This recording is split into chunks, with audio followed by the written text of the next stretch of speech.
identified a very good company for purchasing, for acquiring, and when we did this, it was a little bit too big for our partner, and we offered them to make the separation then, a little bit earlier than we thought.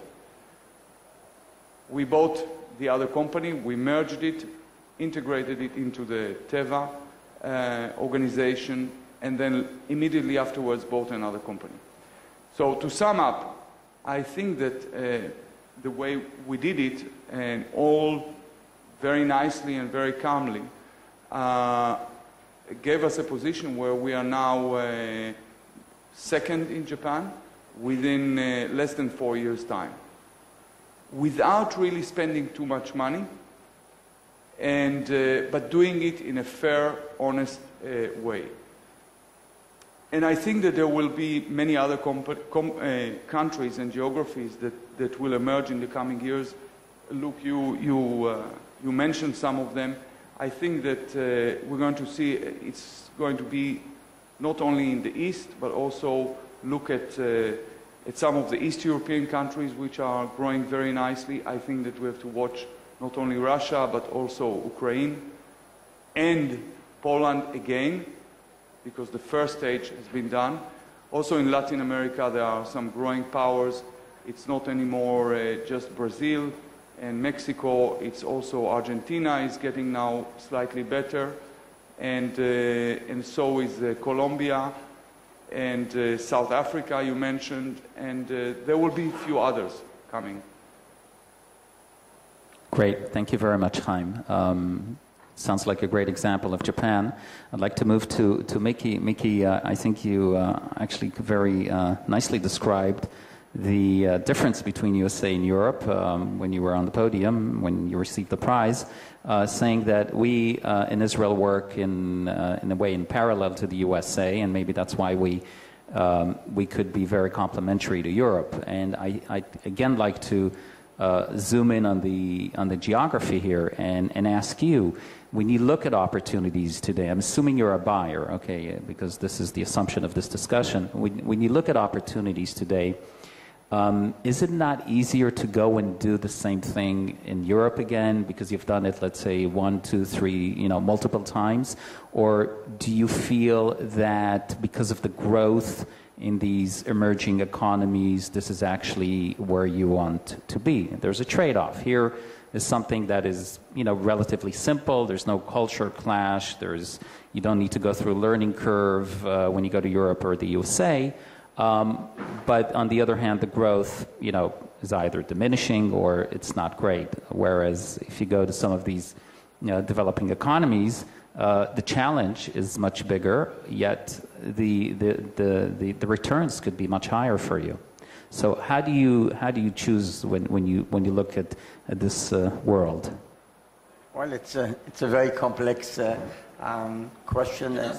Yeah, no, I understood, and it has many aspects to it, and I have to explain some of our strategy. It's not a business secret, but it's something I don't usually talk about. But whoever goes through our books can find it, so it's not really privileged. And before talking about Elbit, because let me just say something I forgot to say before, and it has to do with geography. I said before that we find ourselves competing with the big guys in defense electronics, but also in real estate or in hotels. We are building, for example, a hotel in Bangalore. We've decided to go to Bangalore because, in a way, it was easier for us to find the proper setup for building a new hotel at the right price, with the right returns, with the right EBITDA, compared to Europe or the United States. Because in the United States, like Yair said, whenever we looked at something and wanted to buy it for the right price, not even for a cheap price, for the right price, usually we found ourselves competing with Asian money who were ready to pay just to take the deal, another 10, depending on the growth of the size of the deal, another 10, another 20, another 50. But the minimal, important enough difference to get the deal done. So we have now found out that it's very difficult for us to buy for the right, to invest or buy for the right price in Europe and in the United States, because those trophy projects are taken by Asian money. I forgot to say before, but when Yair spoke, so this is one thing I want. Now I'll relate to what you said, the geography was regarding to Elbit. Elbit goes into different geographical areas, but with one major consideration: potential markets. When we look for major investments abroad, we look, and this is somewhat different in the industrial defense industry. We cannot build up a defense industry in Saudi Arabia. So we have to look at the right places where we have an advantage, and Yair knows it very well from the time he was at Israel Aircraft Industry. Aerospace now, right? Aerospace. We are partners in aerospace. The satellite overlooking us now is Israel Aerospace Industry with an Elop camera. So when we look for where to invest or where to make some M&A activities, we look for countries we believe have a potential to be our customers.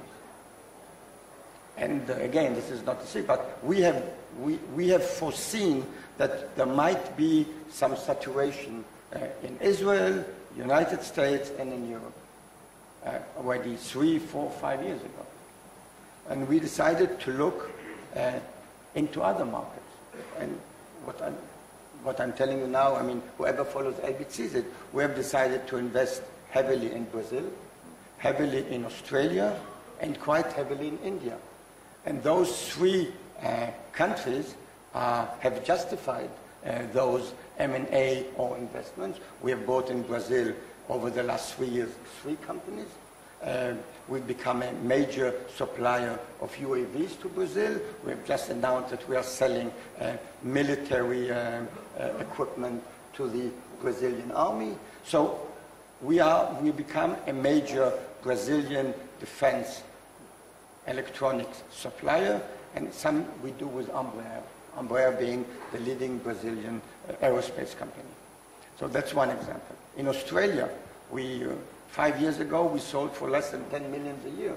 Now we are selling for more than 300 million a year. So we have decided that, and we have done our own investment, and we have bought companies which, around our investment, justify this M&A activity. Same in India, where, again, Israel Aerospace or Rafael and Elbit are very successful. Same philosophy.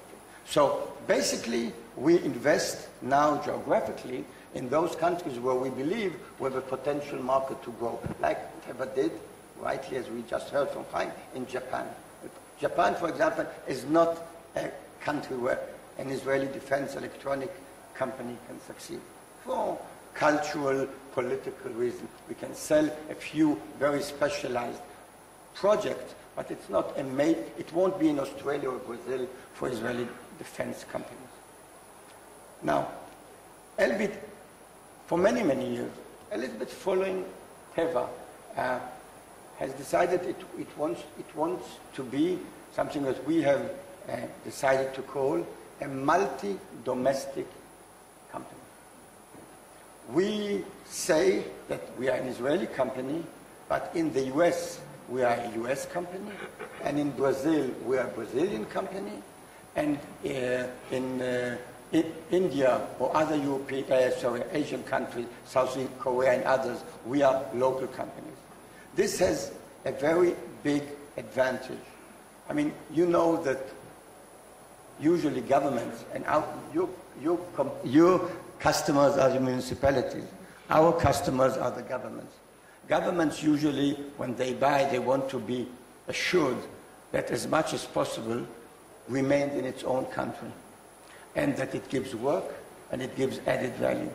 So when we get an order in Germany and we produce it in Telefunken in Ulm, or we get an order in Belgium and produce it with our Belgian company, the chances of winning this contract compared to a pure Elbit contract is much bigger. By the way, in the European Union, it's almost low. It's very, very, very, very difficult not to be a European Union domiciled company to win those major defense or national projects. So we invest in those countries where we feel we have a potential to sell and where we feel that we have overlooked that, but where we feel we can manage those companies properly. Because it's one thing to feel that you have the technology and you might know the market, but an important part of NMA, and TEVA is an excellent example of how to do it successfully, and modestly, Elbit isn't bad either. We have been known to adapt and to adopt the local condition in our international or worldwide management system, which made the Israeli M&A activities of companies like TEVA or Elbit very successful. The success rates of TEVA's M&A or Elbit's M&A are quite unusual on the world scene. And this has to do probably, again, with some, almost I would say, genes of us Israelis or us Jews knowing to adopt and to adapt to the different situations. Miki, thank you very much. So adapt, adopt, and being a multi-local company, I guess these are some of the key for success. I'd like to move to Yair now. We've heard Luke say one or two words about China, which were probably not too good, but Yair has been spending many, many years in China. And I'd like to ask you, Yair, I mean, we were there, you're setting up the Catalyst funds there, the CGEM fund, and the Israeli China fund, and I think we've heard this, many times, that when it comes to the UN, Chinese need to raise their hand in a certain way, but when it comes to business, as you said, they flock, they come here every 2-3 weeks, there's another delegation. Most of them are public delegations. Some of them recently have been private sector delegations. I'd like to ask you if you can share with us your experience in China. Has it changed over the last, I'd say, 2 to 3 years in comparison to what you experienced 10 years ago? And do you feel that this is a place that we should try and enhance mergers and acquisitions with? Okay. When my first introduction to the Chinese market, I think it was in '88 when we opened the first office of Cytex. And at that point of time, there was no availability of any office space, so we took a room in a Russian hotel, Russian look-like hotel. We took a room, and this was our first subsidiary of Cytex in China. But very quickly we learned the lesson that we have a lot to learn.